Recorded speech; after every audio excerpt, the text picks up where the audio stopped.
Filmando. Se falar a verdade, ele não vem, né? Vem, gente. Prazer aqui estar com vocês mais uma vez. Que a paz de Jesus esteja em nossos corações, hoje e sempre. Maravilhosa a lição da noite. A indulgência é tão difícil, né?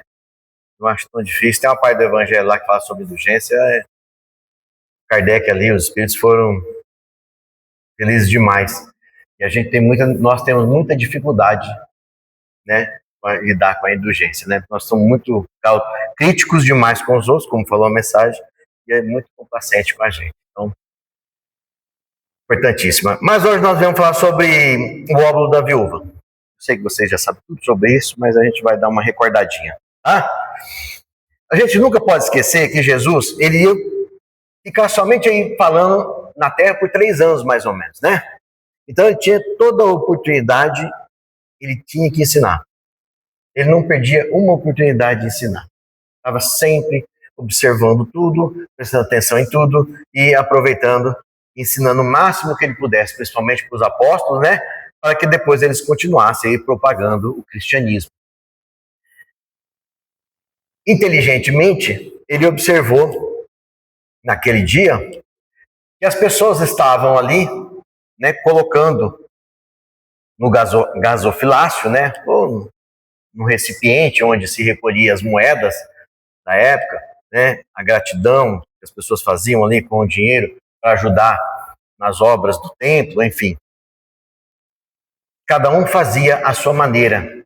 Mas como na época não tinha cédula, era tudo moedas, né, o pessoal fazia questão de fazer um barulhinho a mais para dar a noção de quanto cada um estava dando, né? Se o dele fez 3 barulhinhos, né? Quem sabe eu vou jogar 4 moedinhas para fazer 4 barulhinhos. Para ficar mais importante, né? Mais caridoso, mais mão aberta com as atividades, com as obras do templo. Jesus, atento a isso, se fôssemos nós ia julgar. Tá vendo aquele lá? Se deu de propósito, porque se aparecer só porque ele está bem de vida. Né? Mas Jesus não estava preocupado com isso, não. Jesus, o que ele fez? Observou, cada um dando a sua forma lá, observou que aquela senhora, com certeza, iria dar muitas poucas moedas. Muitas poucas moedas.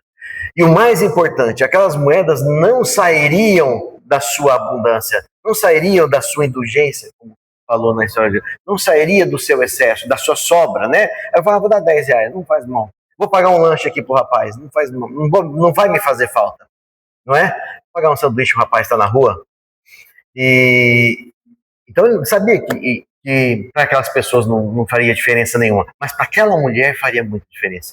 Aquelas poucas moedas que malemar dava para comprar um pão ou 2, talvez seria a janta dela da noite, seria o almoço do dia, talvez seria a única refeição do dia.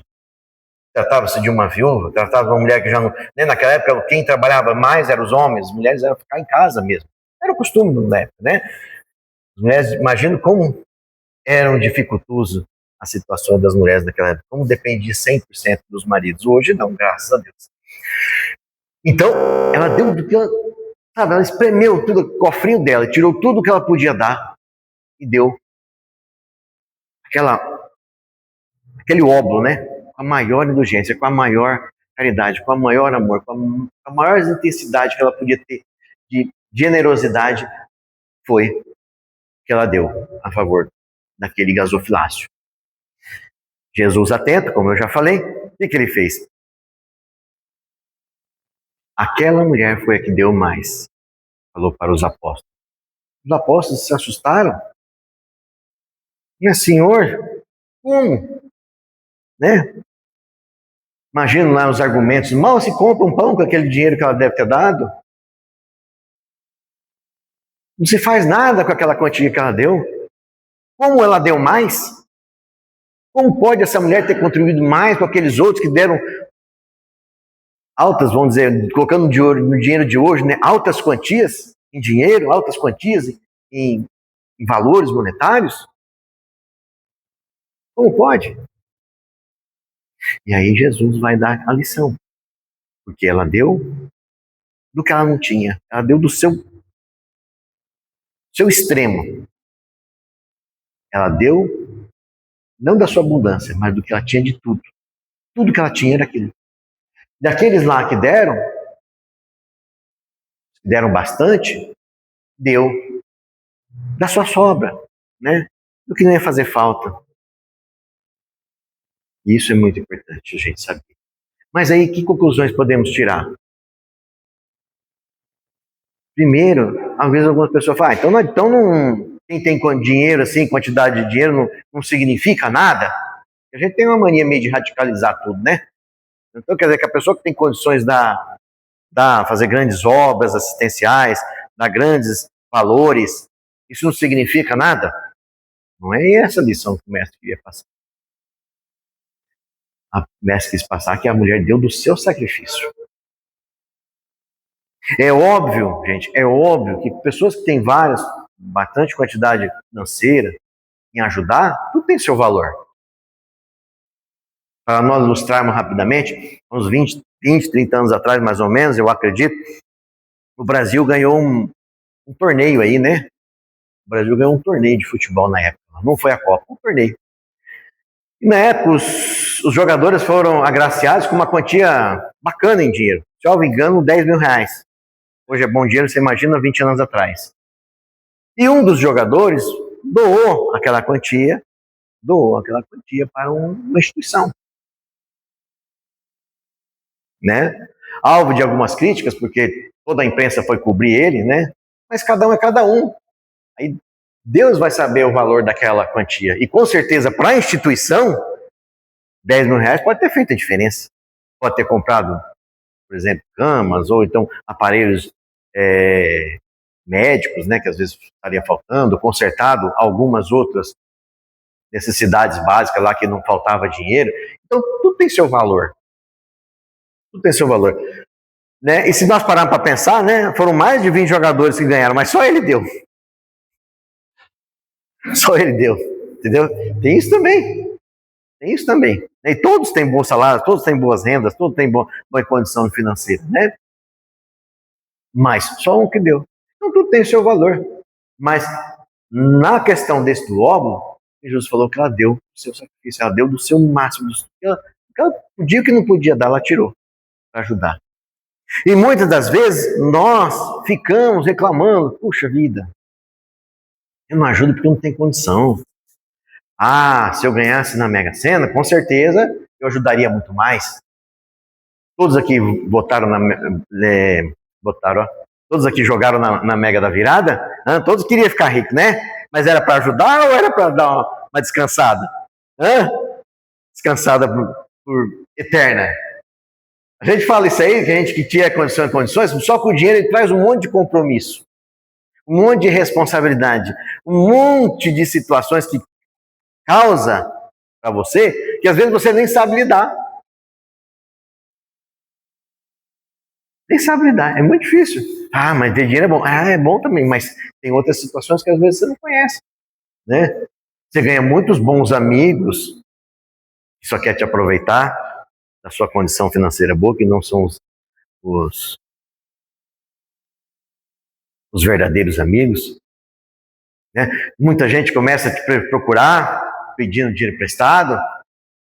Você gostaria de passar por essa situação? É meio chato, né? Falar não é difícil, hein? Falar não é difícil. Então, traz boas coisas, traz muito boas coisas, mas, às vezes, traz situações muito mais degradantes, mais difíceis, que a gente não quer passar. Particularmente, eu não gosto de passar por isso.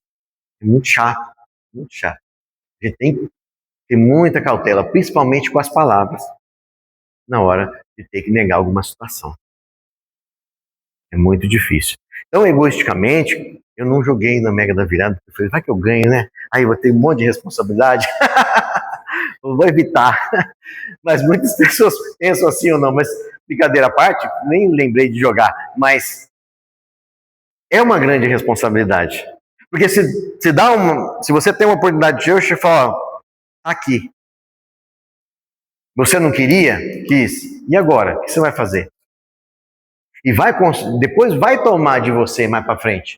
Você fez bom uso do que eu te dei? Do que você me deu? Ué, você não queria o prêmio? Eu dei para você. Ah, mas não era tudo aquilo que eu queria. Mas não foi um prêmio bom? Foi um prêmio. E você fez bom uso dele? Ah, sabe, a gente começou a ganhar uns amigos, aumentaram-se as festas. Você sabe que com a festa vem assim alguns vícios, né? Álcool, às vezes drogas. Em vez de você fazer bom uso, você faz mau uso. Então, tem que ter muita responsabilidade, muito cuidado com isso, né? Nesse próprio capítulo que nós estamos falando aí, que a mão esquerda não sabe o que a mão direita faz, ele fala mais para frente sobre a parábola dos talentos. Ele fala sobre os talentos, né? E a fortuna, ela é um talento que Deus deu. Só que o que é mais importante, que às vezes a gente fica preocupado achando que é só questão do dinheiro, mas tem outros talentos que a gente tem, outras condições boas que a gente tem, que a gente não usa também. E que é tão bom quanto, se não for melhor. Porque se você der uma cesta básica, é muito bom, é muito justo. Mas se você der um conselho bem dado, ele é eterno. Imagina você dar uma orientação para uma pessoa, e essa pessoa evitar um suicídio. Nós não temos, até me arrepio, gente, nós não temos condições de entender o que nós fizemos de benefício. Se você der uma orientação, uma dica, ensinar a pessoa a sair de um suicídio, sair de um homicídio, ou tomar uma decisão drástica na vida, que vai lhe prejudicar os seus familiares, outras situações, né? Prejudica, você conseguir contornar, ajudar a pessoa nesse sentido, cara, é a maior obra que você pode dar para Deus. E tem gente sofrendo aí. E tem gente necessitada aí. Muitos anos atrás era muito difícil para se manter a subsistência. Hoje nós temos uma certa facilidade de acesso, né, a alimentos. Não vai estar tão ruim quanto já se teve, né? Nossos pais, nossos avós e por aí fora. Era muito sacrificante, né, manter o sustento da família. Hoje é mais fácil. Mas nós temos outras situações que faz com que nós sofremos mais. Os problemas afetivos, né? Problemas pessoais, essa falta do nosso conhecimento de nós mesmos, assim, faz com que a gente está sempre meio que de mal com a vida. Parece que a vida tá alguma coisa está me incomodando, eu não sei nem o que é. Hoje eu estou irritado, acordei irritado, não sei porquê. É alguma coisinha que nós não estamos deixando aí, nós não estamos percebendo de nós mesmos e está fazendo com que a gente fique nessa situação. Então você tem outros recursos para você não só ajudar os outros, mas recursos para se autoeducar. Educar bastante e se manter feliz, se manter firme, com um pensamento positivo e seguir em frente.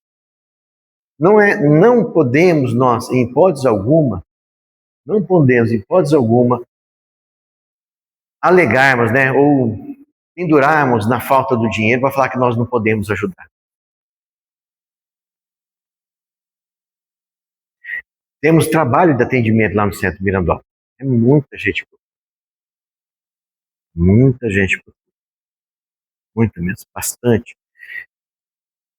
Aí você vai falar, são pessoas como? São pessoas de todas as classes sociais, de todas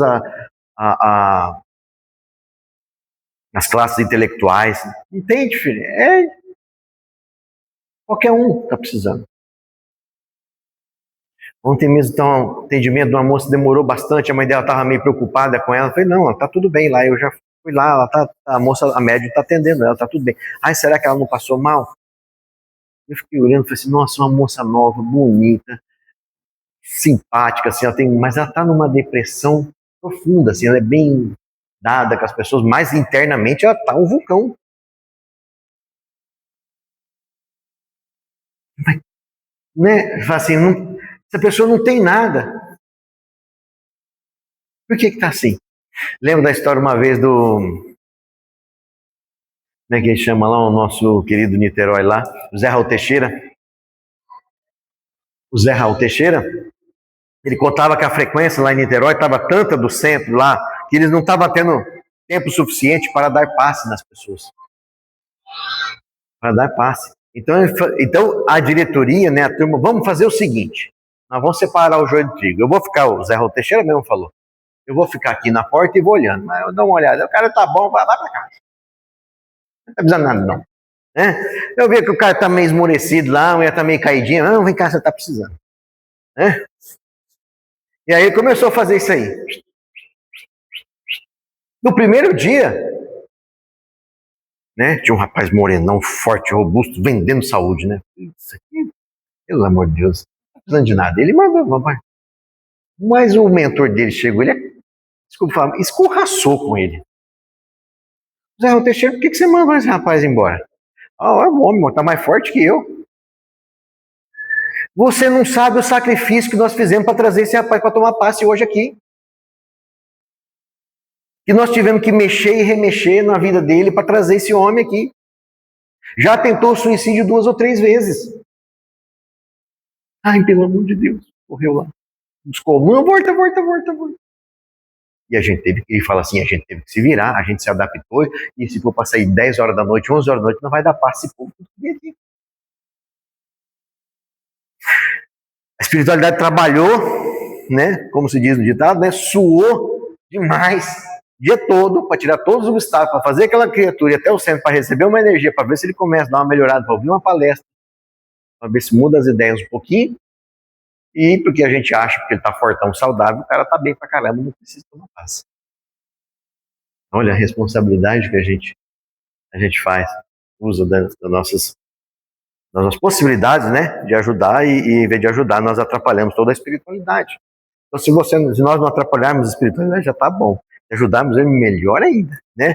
Nós sermos mesmo um funcionário, né, um trabalhador mesmo, se nós formos uma pessoa proativa que ajuda a espiritualidade, eles vão estar sempre nos ajudando, caminhando. Nós temos grandes oportunidades, temos que aproveitar. Eu lembro que a dona Neide, lá de Guararapes, contava uma história pra gente lá, na evangelização infantil. E é muito interessante. Por quê? Os espíritas falavam para a mulher, você está perdendo seu tempo. Para com isso. Por que você está fazendo isso? O que a mulher fez? Tinha numa instituição lá, tocada pelo Espiritismo, em São Paulo ou Campinas, não sei. Tinha um rapaz que nasceu todo deformado. Todo deformado. Não falava, dizem até que os médicos que também não ouviam. Apelido até um pouco, hoje não se admitiria isso de jeito nenhum, né? Ele tinha um apelido lá na instituição, chamava Gafanhoto. Ele tinha aquele todo tortinho, parecia um gafanhoto. E uma certa mulher, uma certa trabalhadora, resolveu ler o evangelho para ele durante anos. Todo dia, ou duas vezes por semana, 3 vezes por semana, quando ela podia, ela lá lia. Pegava lá, desde o comecinho, né? Ia capítulo por capítulo. Faz inteiro, né? Para que ouça todas as histórias, todas as situações. E ela foi lendo durante anos e anos. E o pessoal espírita falando o que eu falei no começo. Você está perdendo seu tempo, dedica o seu tempo para outra pessoa, ele não está ouvindo. Não serve para nada o que você está fazendo. Eu sei que nós sabemos que você está de boa vontade, mas isso não serve para nada.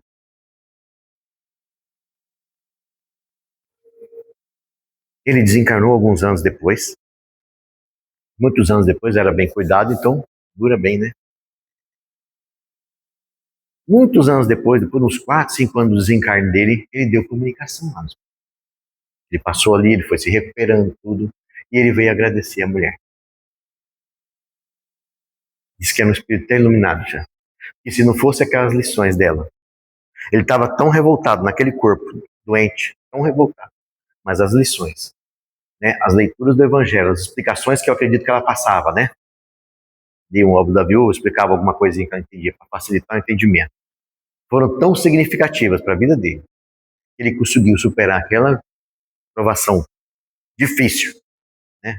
É uma provação difícil, né? Costumo brincar que é uma prisão sem muro. Está presa realmente no corpo, a gente está preso no corpo, né? Mas ele está preso mesmo no corpo, não serve para nada. E aquela mulher, com muita perseverança, ela leu o evangelho a vida toda que ela pôde para aquele ser. E salvou aquele espírito dele mesmo. Porque se nós pensarmos já, nossa, a primeira coisa que você vê com um espírito assim, encarnado num corpo desse, fala, nossa, esse deve ter aprontado, hein? Deve ter sido um chefe de Estado que mandou matar um monte de gente. Primeira coisa que a gente pensa, né? Como assim? Não imaginar de má fé nossa, mas acaba a gente deduzindo algumas coisas, né? Não tem jeito, a gente tem um estudo, sabe que tem a lei de causa e efeito, então acaba a gente deduzindo. Ela não viu isso, ela viu ali uma oportunidade de ajudar. Dinheiro serviria para alguma coisa para aquele homem? Nada. Serviria para nada. Para ele seria melhor logo desencarnar e ficar livre daquele corpo doente. Mas ele tinha que passar por aquilo lá. E ele passou com bastante proveito, aproveitou realmente aquela encarnação graças àquela mulher. Então, a oportunidade a gente tem, oportunidade simples, ela não gastou nada, ela só deu o tempo dela. Né? Ela não gastou nada, quando ela lia, ela aprendia também. Né? Com isso, ela foi desenvolvendo a compaixão, ficou mais sensível, mais caridosa, mais benevolente com o próximo, e fez a diferença para aquele espírito. Aí nós perguntamos, será que eu já fiz a diferença para alguém? Será que eu já fui assim? Não para alimentar o nosso ego, mas será que eu fiz algo de útil que ajudou alguém? Aí cada um vai fazer a sua reflexão, né? Nossa, acho que um ou outro só devia ter mais, né? Pelo tanto de conhecimento que a gente tem, pelo tanto de oportunidade que a gente tem na vida, eu tinha que fazer um pouco mais. Então não precisa você de ser milionário, não precisa você ter condições financeiras, sim, exorbitantes. Basta você fazer algo diferente, você querer. E as oportunidades, elas aparecem. Vocês conhecem Meimei, né? O espírito de Meimei escreve mensagens. Você sabe que ela desencarnou há pouco tempo. Sim, ela conviveu aqui na nossa. Ela sobreviveu em 1824, 1924, alguma coisa assim, 20. Eu esqueci a data que ela nasceu, 43, alguma coisa assim, pouco tempo. E já desencarnou e começou a escrever livros. O nome dela de batismo é Irmã de Castro. Depois que ela casou, Irmã de Castro Rocha. Não teve filhos, não podia ter filhos. Tinha uma saúde muito sensível, por contas até de compromisso de outras encarnações. Uma hora a gente conta a história com mais afinco. Onde eu quero chegar? Quando ela estava saindo da escadaria da Igreja Católica, ela casou. Imagino lá, Minas Gerais, né, aquelas igrejas bonitas, né? Todas bonitas, assim, aquelas escadarias bonitas. Lá em Mirandópolis também é muito bonita a escadaria da igreja. Tinha um mendigo pedindo. O marido dela falou assim: hoje não, hoje é o nosso casamento. E ela, logo que ela não tinha nada, né? Estava vestindo de noiva, tem o quê? Na noiva não leva nada, né? Só leva o buquê e a sua beleza. Não leva mais nada, não leva dinheiro, não leva documento, não leva nada. Ela só abaixou. Ela abaixou. Falou pro rapaz que ela não tinha nada naquele momento. Né? Ela estava vestida de noiva, mas que ela podia dar um beijo nele, dar um Deus abençoe, que Deus pudesse ajudar. A única coisa que podia dar para ele era uma benção. Né? É o que ela tinha. Naquele momento, é o que ela tinha. Ela não tinha mais que isso. Ela tinha só isso. Um Deus te abençoe. Siga em frente, meu filho. Vai com Deus. Que Deus te ilumine. É importante falar palavras que às vezes a gente acha que faz no automático, mas se fala com muita sinceridade, sai fluidos maravilhosos da boca. Sai fluidos maravilhosos. Então ela deu. Que Deus te abençoe, porque não tinha nada para dar. Mas não perdeu a oportunidade de abençoar a criatura. Às vezes uma noiva mais irritadinha fala: moço, você não está vendo que eu estou no meu dia? Hoje é o meu dia, né? Teve 365 dias, mas esse hoje é o meu dia. Pelo amor de Deus, deixa eu conviver com o meu dia. Podia falar isso aí, né? Mas ela foi mais cautelosa, mais carinhosa e mais amorosa. Por isso que é esse espírito aí que deixa um monte de mensagem maravilhosa pra gente. E isso que eu falei para vocês de fluido da boca, só para a gente complementar com uma lição do Chico. Certa feita o Chico estava indo trabalhar atrasadíssimo, né? Trabalhou até altas horas, né? Teve que descansar e descansou pouco, acabou perdendo um pouquinho a hora, estava lá correndo. E aí ele viu a dona comadre lá que ele atendeu no dia anterior à noite. Ai meu Deus, a mulher, ela vai me parar. Ela vai me parar, eu não posso parar, estou muito atrasado hoje. E ele cortou o caminho para não parar. E ela disse, Chico, vem aqui, Chico, me explica aqui como é que, né, essa orientação que você me deu, essa receita, sei lá, alguma coisa lá que ele pediu para ela lá, ela pediu para ele, perdão, e os espíritos deram. E aí o Chico, desviando o olhar, mano, Chico, volta. Aí que dá. Ainda tem gente que fala que quer ter um mentor como o Emmanuel. Vocês estão doidos, viu? É um pai piorado, assim, daquele severo, né? O Emmanuel é um pai daquele mais durão que existia. É o Chico, volta. Aí lá vai o Chico voltar. Aí ele foi lá, explicou rapidinho para ela que era. E, linha, né? Como se diz hoje. Vamos embora. E aí ela fala, sabia, Chico, que você não ia me decepcionar, sabia que você não ia deixar eu na mão. E começava a falar coisa. Deus te abençoe, Chico, você tem um ótimo dia, papapá. Aí o Emmanuel fala, olha para trás agora, Chico. Aí ele olhou para trás. Da boca dela saía pétalas de rosa. E ia tudo no corpo dele assim. Repeti de novo, hein? Estou arrepiando demais. Saía pétalas de rosa e por conta de uma orientação. E a mulher, talvez pela sua idade, talvez pelas suas dificuldades de entendimento, seu pouco estudo, e às vezes a gente está lá na emoção de acabar não prestando muita atenção, e aí ela orientou, né? Foi dada novamente a orientação de que ela era para fazer, e ela abençoou o dia dele com pétalas de rosa, que a gente não vê. Então temos, olha só, quantas oportunidades que vão surgir na nossa vida, e a gente fala assim, puxa vida, será? Se eu tivesse uma condição melhor, eu faria diferente. Você está na condição que você tem que estar. É onde você precisa estar, isso aí. É o que você pode dar e é o que você tem condições de dar. O Haroldo, ele conta uma história muito interessante, e quando eu estou meio assim, indignado com algumas situações, eu lembro dela. Vou contar para vocês também ficar igual. Tá? Quando ele passou no concurso de juiz, ele foi para o interior de Minas. E ele não queria ir para o interior, queria ficar mais perto da capital, porque é onde estava a família. Isso aí, tudo normal. E lá no interior de Minas tinha muito pouco serviço. Foi lá que ele conseguiu traduzir a Bíblia. Não tinha tempo, ficou 4 anos lá. Olha que oportunidade que foi dada para ele. E certa vez ele encontrou uma irmã de uma igreja católica, logo no começo que ele estava lá na cidade,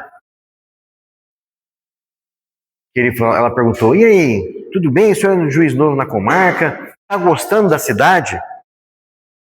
Né? O senhor gostou de vir aqui, gostar da nossa cidade, está gostando do ambiente, né?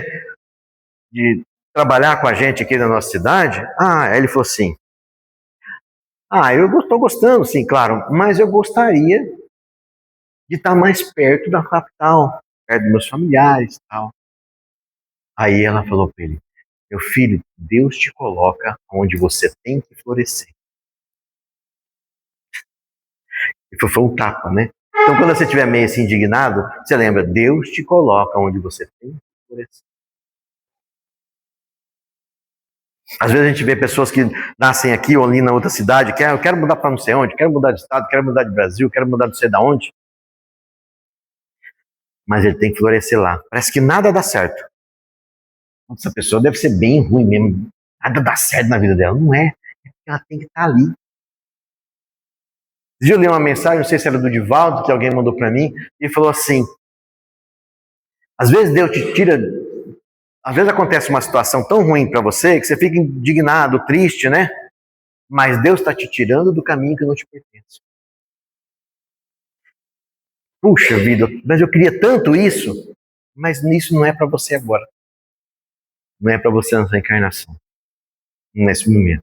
Então a gente tem que começar a fazer esses reflexos na nossa vida e ver que a gente pode aproveitar de oportunidades que nos são dadas todos os dias, né? Seja orientando como o Chico, sendo lendo para alguém que não tem condições, né? Como no caso do gafanhoto que a gente contou, seja abençoando na hora que você estiver saindo da igreja, a pessoa, né? A pessoa está no lugar certo, o mendigo está saindo da igreja, é uma oportunidade boa, a pessoa sai animada com o sermão do padre, né? Dá um dinheirinho para mim comprar alguma coisa. É uma oportunidade, mas aquele dia era dia de casamento. Então, as oportunidades estão aí na sua casa, está aí na sua frente, onde você quiser. Você tem que florescer onde você está mesmo. Tá? Você tem que melhorar, você tem que dar o seu óbolo para aquelas pessoas que realmente precisam e para aquelas pessoas que realmente vai fazer diferença para a sua vida também. Você está fazendo algo para eles, mas para você também está fazendo diferença. Você está se sentindo mais útil, mais